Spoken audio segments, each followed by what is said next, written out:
2 বছরের ছোট্ট সাজিদ এখনো ৩৫ ফুট গভীরে নিঃশ্বাসহীন অন্ধকারে। ৩৫ ফুট মানে জানেন? প্রায় ৩ তলা বিল্ডিংয়ের সমান গভীরতা। ভাবুন তো, 2 বছরের একটি শিশু যদি 3 তলার ছাদ থেকে নিচে পড়ে যায়, কি ঘটে? কল্পনা করতেই তো শরীরটা শিউরে ওঠে, দম বন্ধ হয়ে আসে। আর আজ সে অবস্থায় রয়েছে সাজিদ। সে হাত তুলতে পারে না, নিজের শরীরটা ঘোরাতে পারে না, চারিদিকে শুধু ঠান্ডা মাটি আর অন্ধকার অন্ধকার। বুধবার দুপুর 1টার সময় ধান কাটা মাঠের পাশে সাজিদ হাঁটছিল মায়ের হাত ধরে। মা রুনা খাতুন, কোলে আরেকটা ছোট্ট সন্তান। এক মুহূর্তের জন্য টের পেলেন না সামনে কি ভয়াবহতা অপেক্ষা করছে। হঠাৎ সাজিদ বলে উঠল, মা! রুনা ঘুরে তাকিয়ে দেখলেন শিশুটি আর নেই, যেন মাটির নিচে গিলে ফেলল কেউ তাকে। 1 সেকেন্ড পর গর্তের ভেতর থেকে ভেসে এলো কান্না ভেজা কণ্ঠ, মা মা। এই ডাকে মাটি কেঁপে ওঠে, মানুষ দৌড়ে আসে, কেউ কিছু করতে পারে না, কারণ গর্ত এতটাই সরু আর এতটাই গভীর, নিচে নামা তো প্রায় অসম্ভব। তার মা শুধু গর্তের মুখে দাঁড়িয়ে চিৎকার করে কাঁদতে কাঁদতে বলেন, আমি কিছুই বুঝতে পারছিলাম না, আমার ছেলে আমায় ডাকে, আমি তাকে বাঁচাতে পারলাম না। স্থানীয়দের বরাতে জানা গেছে, পানির স্তর এতটাই নেমে যাওয়ায় এলাকায় গভীর নলকূপ স্থাপনটা নিষিদ্ধ হয়ে গেছে। তবুও 1 বছর আগে এক ব্যক্তি পরীক্ষামূলকভাবে 30 থেকে 35 ফুট পর্যন্ত বোরিং করেছিলেন। পরে ভরাট করা হলেও বর্ষায় মাটি বসে গিয়ে আবার গভীর গর্ত তৈরি হয়, যা খড় দিয়ে ঢাকা পড়ে গেছে। মানুষ জানতো না নিচে মৃত্যুর ফাঁদ লুকিয়ে আছে।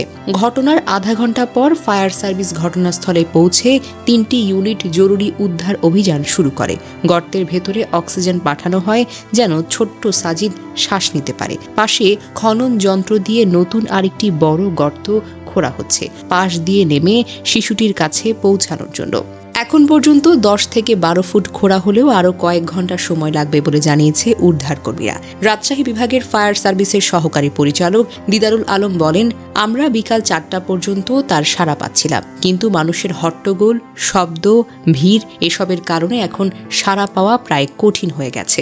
ভাবুন তো, নিচে 35 ফুট গভীরে একটি শিশু দাঁতে দাঁত চেপে বেঁচে থাকার লড়াই করছে, আর উপরে শত শত মানুষ ভিড় করে সেই শব্দ ঢেকে দেয়। সাজিদের বাবা রাকিব ঢাকার একটি জুট মিলে চাকরি করেন। খবর পাওয়ার সঙ্গে সঙ্গে ছুটে রওনা হয়েছেন, কিন্তু এখনো পৌঁছাতে পারেননি। স্ত্রী আর ছেলের কান্না ফোনের ওপাশে। তিনি শুধু বলেন, আমার ছেলেটাকে বাঁচাইয়া রাখেন।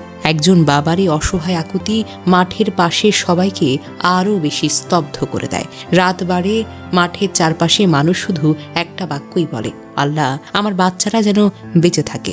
ভিড় নিয়ন্ত্রণ রাখতে পুলিশ চারিদিকে দড়ি দিয়ে ঘিরে রেখেছে, তবুও যেন মানুষের পা ঠেকে না। কেউ কাঁদে, কেউ দোয়া পড়ে, কেউ হাত তুলে আকাশের দিকে তাকিয়ে আছে। এই গ্রামের প্রতিটি মানুষের চোখে এখন একটাই দৃশ্য, 35 ফুট গভীর একটি ছোট্ট দেহ, শীত, ভয়, মাটির চাপা ঘ্রাণের সঙ্গে লড়ে। আপনি যেন বুঝতে পারেন সাজিদ কেমন অবস্থায় আছে। 35 ফুট মানে হলো 3 তলা বিল্ডিংয়ের সমান উচ্চতা। উদ্ধারকর্মীরা সর্বোচ্চ প্রচেষ্টা চালাচ্ছে। এখন শুধু অপেক্ষা, সাজিদ যেন জীবিত হয়ে উঠে আসে। এই রাত যেন জীবনের সবচেয়ে ভয়ঙ্কর রাত না হয়ে থাকে। আমিন।